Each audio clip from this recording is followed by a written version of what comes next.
बोलिए राजा रामचंद्र भगवान की जय हो। आज का प्रसंग है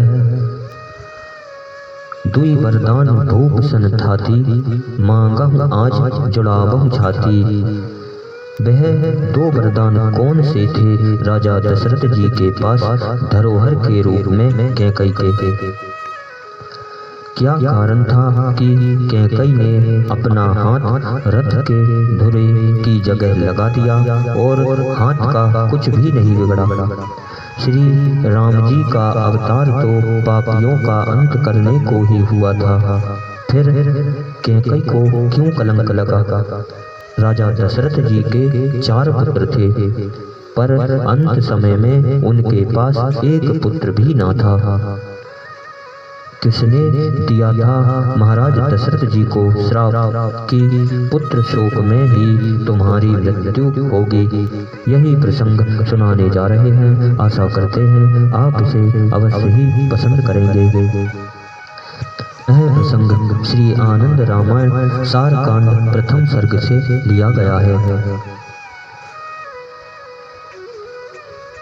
देवताओं और दानवों में राज्य के लिए बड़ा भारी युद्ध आरंभ हो गया।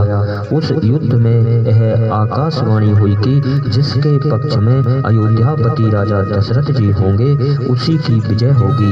यह सुनकर पवन देव ने शीघ्र राजा दशरथ जी से युद्ध में सम्मिलित होने की सादर प्रार्थना की। तदनुसार राजा दशरथ जी वहां जाकर दानवों से घोर युद्ध करने लगे। उस भयानक संग्राम के समय राजा के रथ का धुरा टूट गया, किंतु दैववश राजा को पता नहीं लगा। राजा के पास बैठी रानी कैकई संग्राम का कौतुक देख रही थी। उनने सहसा रण में अपने रथ का धुरा टूटते देख लिया। तत्काल ही उनने विजय लाभ के लिए अपने बाएं हाथ को धुरे की जगह लगा दिया। बचपन में कैकई ने किसी सोते हुए मुनि का मुंह स्याही से काला कर दिया था। तब मुनि ने उसे शाप दे दिया कि जा तेरा मुंह भी काला अपयश के कारण ऐसा काला होगा कि उसे कोई देखना नहीं चाहेगा। जब मुनि वहां से चलने लगे तब कैकई ने भक्ति पूर्वक अपने बाएं हाथ से उनका दंड कमंडल उन्हें लाकर दिया। इस सेवा से प्रसन्न होकर मुनि ने उन्हें वरदान दिया कि जा तेरा बायां हाथ समय पड़ने पर वज्र जैसा कठोर हो जाएगा और किसी तरह घायल नहीं होगा। कैकई ने उस वर का स्मरण करके ही अपने हाथ को धूरे के सादृश बनाकर रथ में लगा दिया था। इसलिए कैकई का हाथ स्वस्थ रहा, उस हाथ का कुछ भी नहीं बिगड़ा। दैत्यों को जीतने के बाद राजा दशरथ जी ने कैकई को 2 वरदान मांगने के लिए कहा।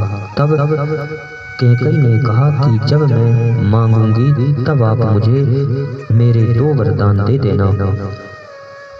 बहुत अच्छा, ऐसा कहकर राजा अपनी रानी कैकई के साथ अयोध्या वापस लौट आए।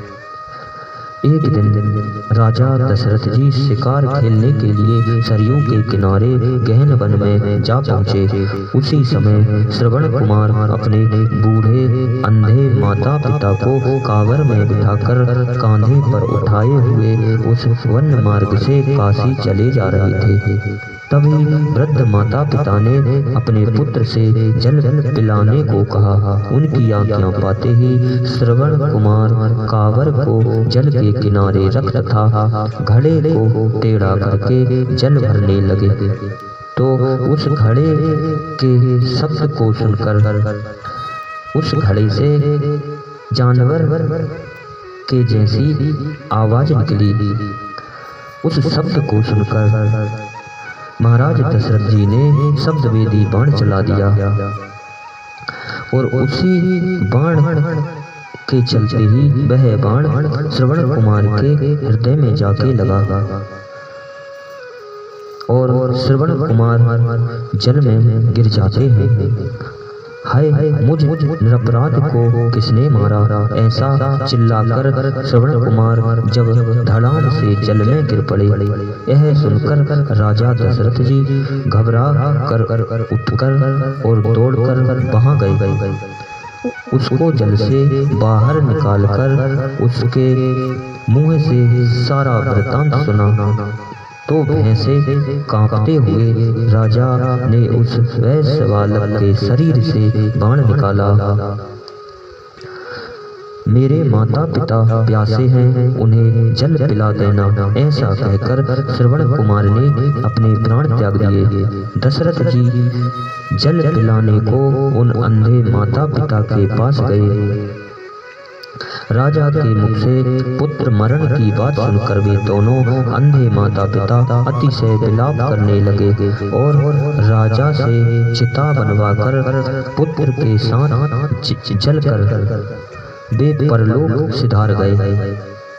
श्रवण कुमार के माता पिता चिता में जलकर स्वर्ग सिधार जाते हैं, परंतु मरते समय पुत्र वियोग से बहुत दुखित हुए। वे दोनों दुखित होकर और उन्होंने महाराज दशरथ जी को श्राप दिया।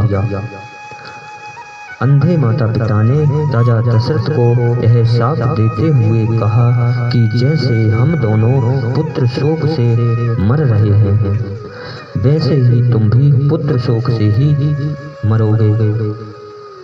राजा ने नगर में आकर यह सारा हाल गुरु वशिष्ठ जी को सुनाया।